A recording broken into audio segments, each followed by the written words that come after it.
I am here because I was told I couldn't be here.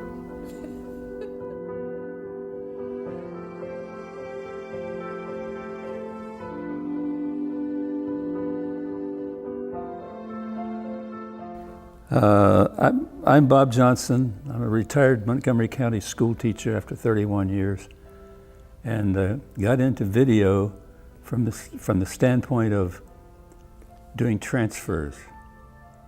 And I ran a movie, picture, and slide transfer business for over 20 years, and enabled me to have some interesting contacts and learn a little bit about video. And then when Paul came on board in '89, I think it was February, I got exposed to the formalities of it all.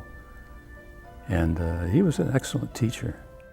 Maggie McPherson was the key to the whole thing. I was very impressed by the people that she had on your county government. The simple reason is that she brought all of the various departments, heads, and personnel up there. And as a cameraman, you got to see all of this. And she would identify them and ask them poignant questions as to what we're doing and their position in the county government, etc.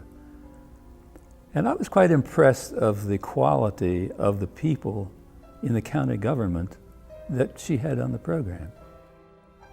Yes, it was a bit of a chore, but Tom and Sally and I all looked at it as an opportunity to learn, because we each got to learn how to set up the scopes, set up 3 lights per person, mic everybody, and then watch how it was done. One day, we set up the equipment, and we had all the equipment was 3/4 U-matic. The camera, the deck, the playback unit. I had plugged the output of the video switcher into the input. I mean, instead of putting it into the input of the record deck, I plugged it into the output. So there was nothing recorded. And we went to play it back, and I had really goofed, and Mickey picked up on that, and she filled in, and she just ran as though nothing was happening. But then she said, well, we don't have a guest here, so she took me and interviewed me. Today we're talking with Robert Johnson. And Bob is a member of the crew that helps us every week do this show and do the commissioner's show. And actually, we're putting him on the spot today. You feel on the spot? I feel in the spot, yes. You feel in the spot. Well, we had some technical difficulty doing a previous show, and we wound up without any sound, and our guest had to go home. And so we just grabbed a hold of Bob, and we're going to talk about Bob's experiences producing shows. Welcome, Bob. Thank you, Mickey. No, thank you. Thank you for filling in. That's perfectly all right. But I'm not disappointed at all, because I think that the way the community cablevision works and all the things that kind of happen that allow people like you and to make television for the county. How long have you been involved with Channel 55? Oh, I think it was February of '87 that I got involved, and that's when it was over at Western Maryland College. And starting then and since then, I've been very much involved. It's a great opportunity for people like myself and other people who have some kind of an idea they want to get across, to express, to make their own TV, get it on the channel, and as a number of our producers have said, it's basically an ego trip. And it is a very nice ego trip, because it gives you an opportunity to not only think through the process of producing a program, but actually doing it and seeing the final results. So you get to see not only the camera work, but the editing and all the setups. It's very circumspectual. And there's nothing so frightening, if you want the word, as having a video camera on you and then looking at your own work. I was doing demonstrations for the students, and I was convinced right then and there that it was a great medium, but I was a poor actor. And here we are pulling you out in front of the camera again. And it's just one of those situations, and been very happy working. I say working because I've never traveled so far, worked so hard, sweat so much for nothing as working on productions involving work for Channel 55. What do you do here specifically on our show when you're on the other side of the camera, Bob? Well, it's one of those things in which we, the crew of three, Sally and Tom Forsythe and myself, we do everything.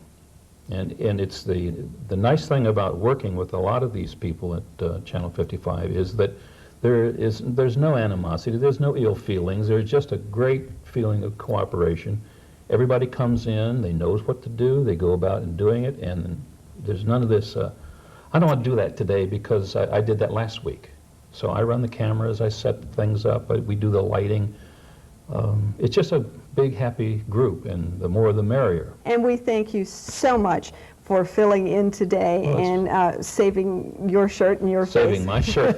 My face is red, I'm afraid. No, this is fine. You did a great job, and you're part of a great crew, and I really need to emphasize that, folks, that this is a great crew, and I'm glad they're with us, and we're glad you're with us, and hope you'll join us next week.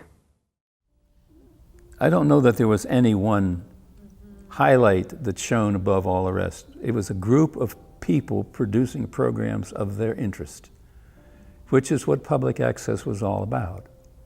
It helped me and a lot of other people. I did the production called Big Time with Little Trains. I remember that. And that was the Chesapeake and Allegheny Steam Preservation Society's railroad at Leakin Park. Right. Every Sunday from March to November, starting about 2 o'clock, they would get all those trains running.